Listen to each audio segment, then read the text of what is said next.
to Exogeology ROCKS, Episode 8. We're here at the SLAC National Accelerator Laboratory in Menlo Park, California. And today we'll meet Kirk Stoddard, an Air Quality Program Manager.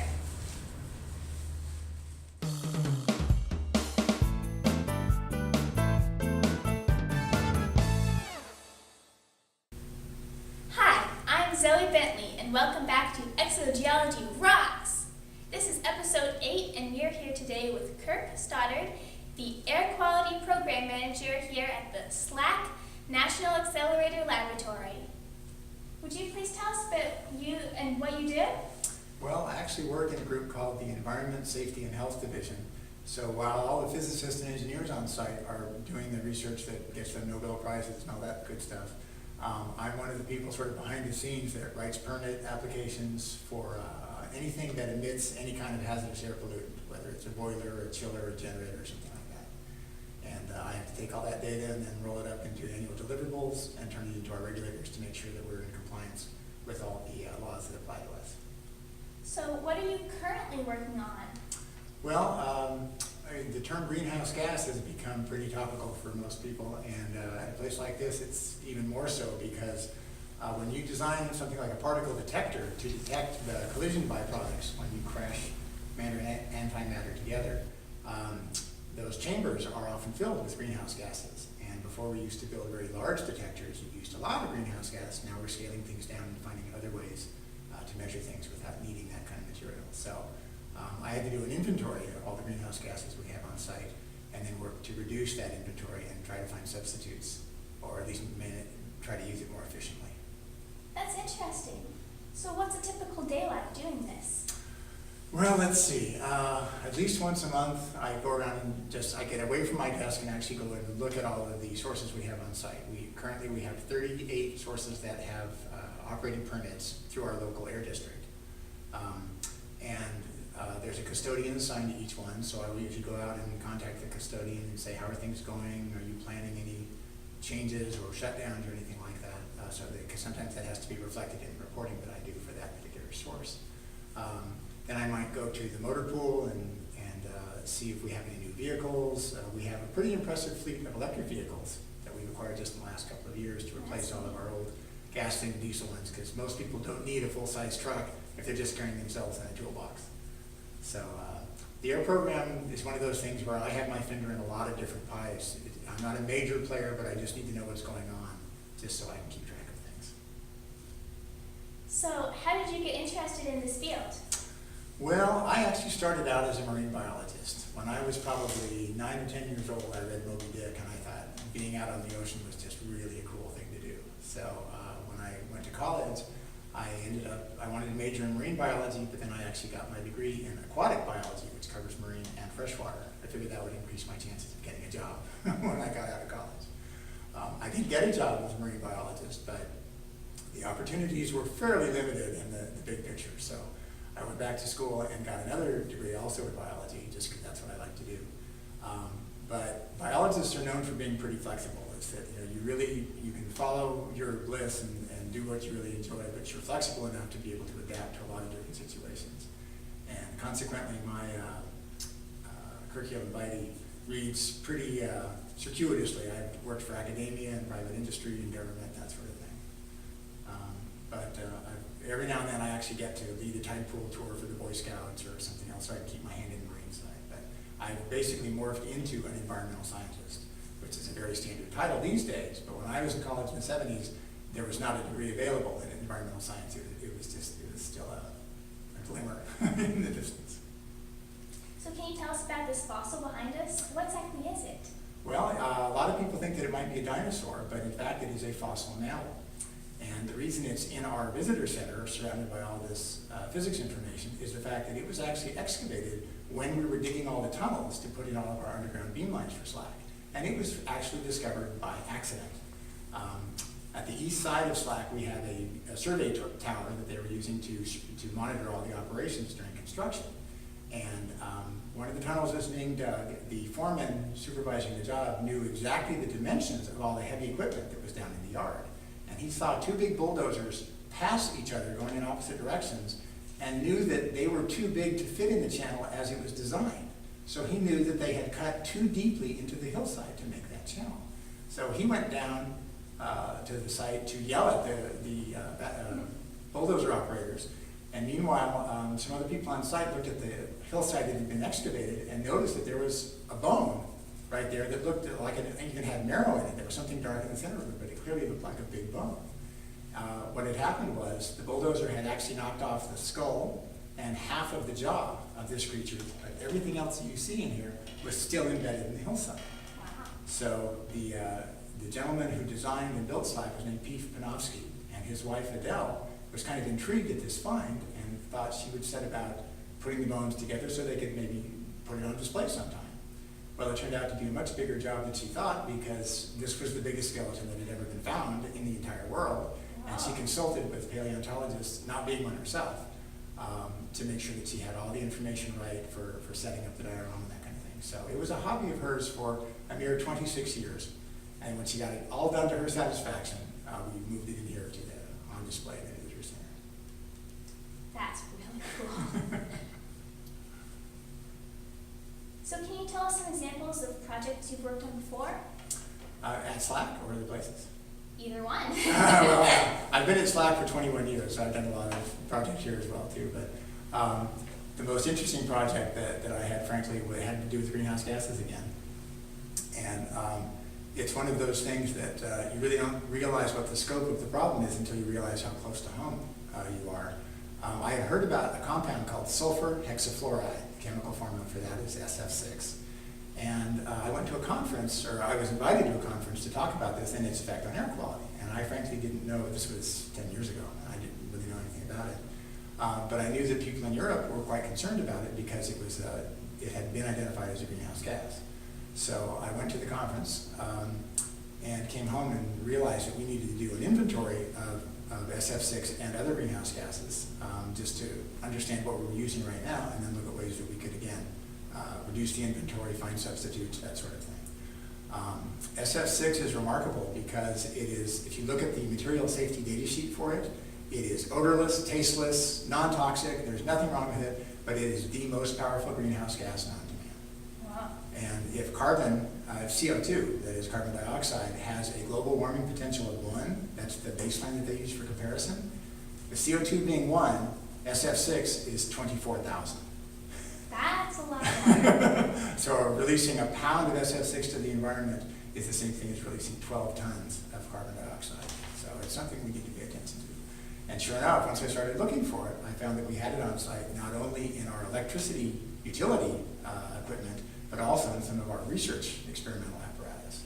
So I had to notify everybody that this gas had been identified as a major problem in terms of the atmosphere, and we needed to take steps to reduce our footprint for it, basically. Again, getting rid of our excess inventory, consolidating, using up what we had, that sort of thing.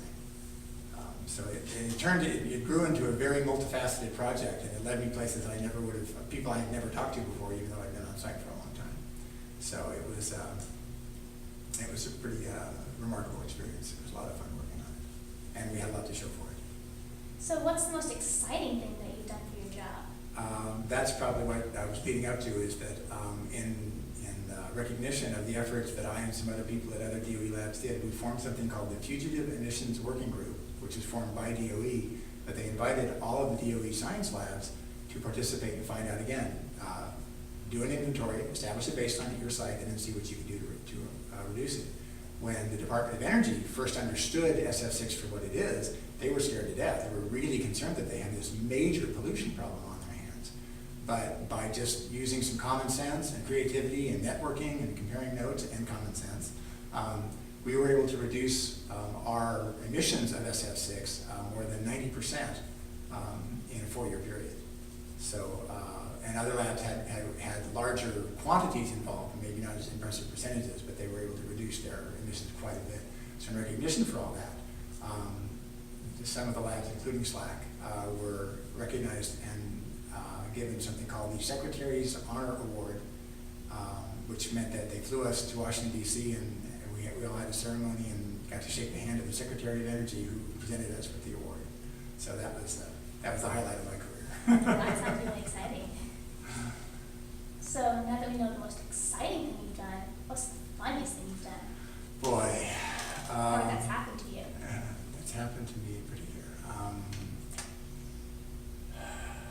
One of the ones that comes to mind, although I wasn't directly related to it, had to do with something else that was found in the ground that wasn't a fossil. It was a perfectly round rock found in one of our construction sites. And the people that dug it up said, what is this? Why is it here? It's, did it fall from the sky? Why do we have a round rock buried in SLAC? And they set it aside. And one of the technical directors saw that just taking up space on a construction site and said, get rid of that, we don't need that. But it had already kind of piqued the curiosity of the people in the construction crew, so they didn't want to throw it away, so they hid it. And about 6 months later, the same technical director discovered it in its hiding place and said, I thought I told you to get rid of this. Well, it then became sort of a contest of wills. So when one of the construction crew supervisors retired, he actually constructed a stand for this rock, and he mounted it, and you can still see it at SLAC right outside the door of this building, right in front of the office of the technical director. So you can see it when he came. He did it over the weekend, so he came to work on Monday.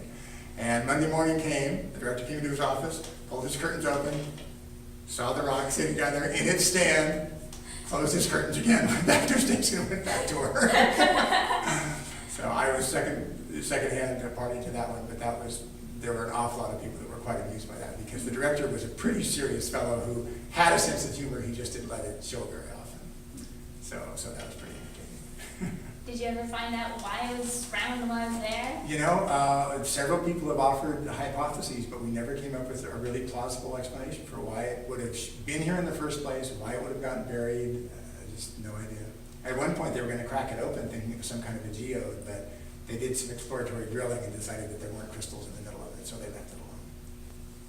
What are the best and worst parts of your job?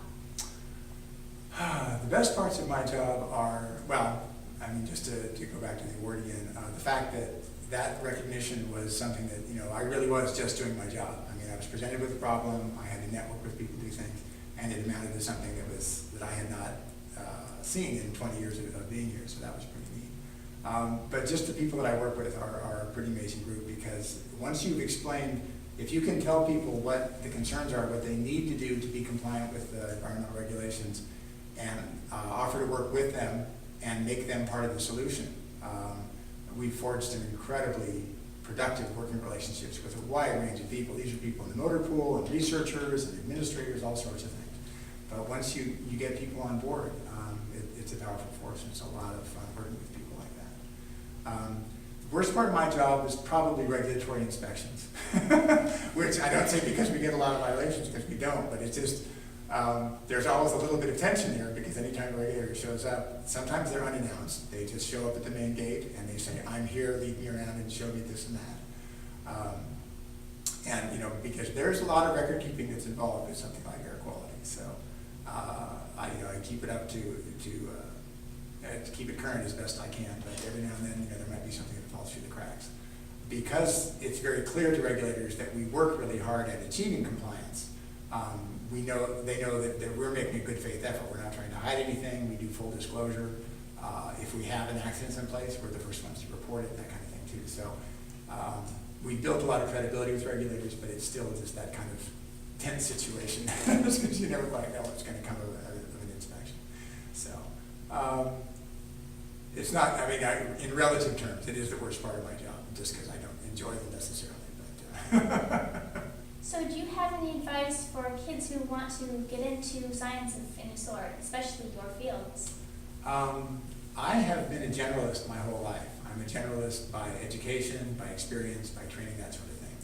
And because the nature of a technical society seems to be people get really, really specialized, they know more and more about less and less, I would encourage people to not over-specialize, at least at the beginning, like being a freshman in college, for example.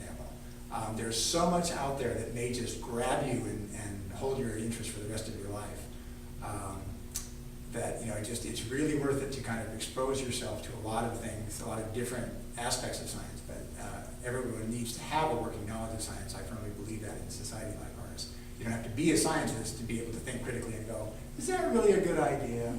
Who should I vote for? The guy that wants to put in a new nuclear power plant, or the guy who wants to put in solar panels? That sort of thing. The other thing I would say, though, is that one of my favorite quotes about in marine science was a British scientist once said that the aim of science is to reduce the mystery of natural phenomena but not the wonder. And I have been out in the field with tenured professors and actually Nobel Prize winners who've been doing the same thing, same kind of research for 40, 50 years. And when they get out there and see it, they're still as excited about it as when they were undergraduates. You know, that sense of wonder has never left them, which is part of the reason they're still doing the work that they're doing.